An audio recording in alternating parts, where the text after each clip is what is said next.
नमस्कार प्रिय दर्शकों, श्री गणेशाय नमः।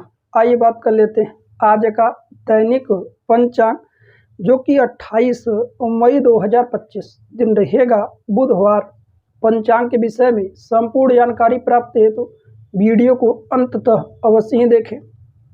उससे पहले बात कर लेते हैं आज के दिन जिन जातकों का जन्मदिवस है उन सभी लोगों को हमारी तरफ से ढेर सारी शुभकामनाएं। वह दर्शक जो इस दैनिक पंचांग कार्यक्रम को देख रहे हैं, आज का उनका दिन मंगलमय हो। आज की तिथि रहेगी द्वितीया, 1:57 तक रहेगा। आज का नक्षत्र मृगशिरा 12:30 तक रहेगा। आज का करण बालव 3:28 तक। इसके तत्पश्चात कौलव करण लगेगा 1:57। आज का पक्ष रहेगा जो कि शुक्ल पक्ष।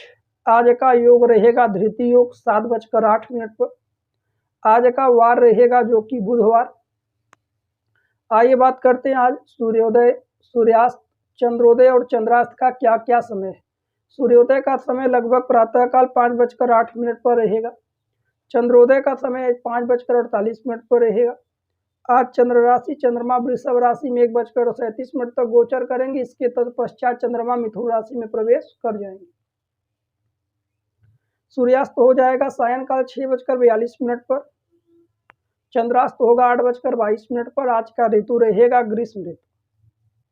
आज का विक्रम संवत होगा 2082 और मास समांत रहेगा जो कि ज्येष्ठ मास। आइए बात करते हैं आज के सभी शुभ समय, अशुभ समय, शुभ तिथियां, अशुभ तिथियां क्या क्या रहने वाली है।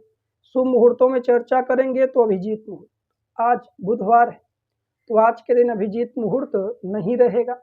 आज के सभी अशुभ समय, अशुभ कालखंड जैसे कि राहु का प्रातः 11:55 प्रारंभ होगा, समाप्त होगा दोपहर 1:36। कहा जाता है कोई भी शुभ मांगलिक कार्य यदि अभिजीत मुहूर्त राहु काल में भूल कर ना करें तो बेहतर है। आज का गुलिक काल 10:13 प्रारंभ होगा, समाप्त होगा प्रातः 11:55 पर। आज का दिशाशूल होगा उत्तर की ओर। उत्तर की ओर आज के दिन यात्रा से बचना चाहिए। आइए बात करते हैं आज की चौघड़िया, चल चौघड़िया, लाभ चौघड़िया, अमृत चौघड़िया तथा शुभ चौघड़िया कब कब आरंभ हो रहे हैं, कब समाप्त होगा। आज की सबसे पहली चौघड़िया रहेगी लाभ चौघड़िया। 5:08 पर आरंभ होगा, समाप्त होगा प्रातः 6:50। आज की अमृत चौघड़िया सुबह 6:50 प्रारंभ होगा, समाप्त होगा प्रातः 8:31 पर। आज की शुभ चौघड़िया सुबह 10:13 प्रारंभ होगा, समाप्त होगा प्रातः 11:55 पर। आज की चल चौघड़िया दोपहर 3:18 प्रारंभ होगा, समाप्त होगा सुबह 5 शाम को 0 पर। आइए बात कर लेते हैं आज के भद्रा काल के विषय में। प्रायः भद्रा 3 जगहों पर लगता है, स्वर्गलोक, पाताल लोक और पृथ्वी पर। जब जब भद्रा होता है उसमें यात्राएं और मांगलिक कार्य आदि नहीं करना चाहिए। हालांकि आज के दिन भद्रा काल नहीं रहेगा। आइए बात, सबसे पहला लग्न रहेगा जो कि वृषभ लग्न 4:23 प्रारंभ होगा, समाप्त होगा प्रातः 6:21 पर। आज का मिथुन लग्न रहेगा सुबह 6:21 प्रारंभ होगा, समाप्त होगा प्रातः 8:35 पर। आज का कर्क लग्न सुबह 8:35 प्रारंभ होगा, समाप्त होगा प्रातः 10:53 पर। आज का सिंह लग्न सुबह 10:53 प्रारंभ होगा, समाप्त होगा दोपहर 1:08 पर। आज का कन्या लग्न दोपहर 1:08 प्रारंभ होगा, समाप्त होगा दोपहर 3:21 पर। आज का तुला लग्न दोपहर 3:21 प्रारंभ होगा, समाप्त होगा शाम को 5:38 पर। आज का वृश्चिक लग्न 5:38 प्रारंभ होगा, शाम को समाप्त होगा रात्रि में 7:55 पर। आज का धनु लग्न रात्रि 7:55 प्रारंभ होगा, समाप्त होगा रात्रि 10:00 पर। आज का मकर लग्न रात्रि 10:00 प्रारंभ होगा, समाप्त होगा रात्रि 11:45 पर। आज का वृषभ लग्न रात्रि 11:45 प्रारंभ होगा, समाप्त होगा रात्रि 1:16 पर। आज का मीन लग्न रात्रि 1:16 प्रारंभ होगा, समाप्त होगा रात्रि 2:45 पर। आज का मेष लग्न रात्रि 2:45 प्रारंभ होगा, समाप्त होगा रात्रि 4:23। प्रिय दर्शकों, यह थे 28 मई 2025 के दैनिक पंचांग के विषय में। आइए चर्चा करते हैं आज कुछ दिव्य और महा उपाय।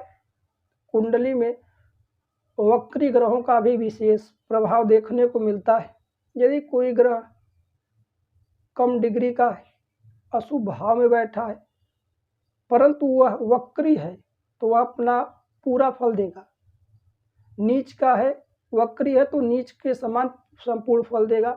उच्च का है, वक्री है तो और भी अच्छा प्रभाव देखने को मिलेगा। उन्हीं ग्रहों में से आज चर्चा होगी शनि की। शनि यदि वक्री है, वक्री होकर के आपके लग्न में बैठे हैं। लग्न क्या होता है? कुंडली का प्रथम भाव, पहला भाव आपका लग्न, आपका व्यक्तित्व है। यदि वहाँ पर वक्री होकर शनि बैठे हैं तो जातक के स्वास्थ्य में कष्ट और पीड़ा बनी रहेगी। यदि वक्री होकर शनि आपके पराक्रम भाव, आपका तीसरे भाव में शनि बैठे हैं तो भाई बहनों के सेहत में परेशानियां देंगे ही देंगे। वहीं शनि वक्री होकर के चतुर्थ भाव में बैठे हैं आपके सुख भाव में, माता के भाव में, तो माता से जुड़ी हुई सेहत में समस्याएं जीवन पर्यंत आती रहेंगी। वहीं शनि यदि वक्री होकर के पंचम भाव में बैठे हैं, पंचम भाव शिक्षा, संतान, प्रेम का है, तो वहाँ पर संतान के स्वास्थ्य में परेशानियां शनि वक्री होकर पंचम भाव में बैठे हैं तो देंगे ही देंगे। वहीं यदि शनि वक्री होकर छठे भाव में बैठे हैं तो मामा के स्वास्थ्य में परेशानियां देंगे। शनि सप्तम भाव में वक्री होकर बैठे हैं तो पत्नी को बीमारी और परेशानियां देंगे। वहीं शनि यदि नवम भाव में वक्री होकर बैठे हैं तो पिता के स्वास्थ्य में परेशानियां और पीड़ा देंगे। और शनि यदि एकादश भाव अर्थात 11वें भाव में वक्री होकर बैठे हैं तो कहीं ना कहीं बड़े भाई के स्वास्थ्य में संबंधित बीमारियां और परेशानियां देंगे। इसका उपाय क्या है? तो ऐसा यदि जातक की कुंडली में ऐसा बन रहा है तो उस जातक को हर शनिवार के दिन छायादान करना चाहिए। प्रत्येक दिन रविवार को छोड़कर शनिदेव के जड़ में आप गुड़ डाल करके जल अर्पण करें। सुबह शाम संध्या काल में या सुबह भी सरसों के तेल का दीपक शनिवार के दिन या हर दिन जला सकते हैं, रविवार को छोड़ करके। पीपल के वृक्ष की 7 या 11 परिक्रमा करें। हनुमान चालीसा, हनुमान जी का भी पूजन करें, शनि की पीड़ा से राहत मिलेगी। प्रिय दर्शकों, यह थे आज के कुछ दिव्य और महा उपाय। व्यक्तिगत रूप से कोई भी महत्वपूर्ण जानकारी प्राप्त है तो स्क्रीन पर दिए हुए नंबर पर आप व्हाट्सएप कर सकते हैं। हमारा यूट्यूब वीडियो देखने के लिए आप सभी दर्शकों का बहुत बहुत धन्यवाद। मिलते हैं वीडियो में। राधे राधे। जय श्री कृष्ण।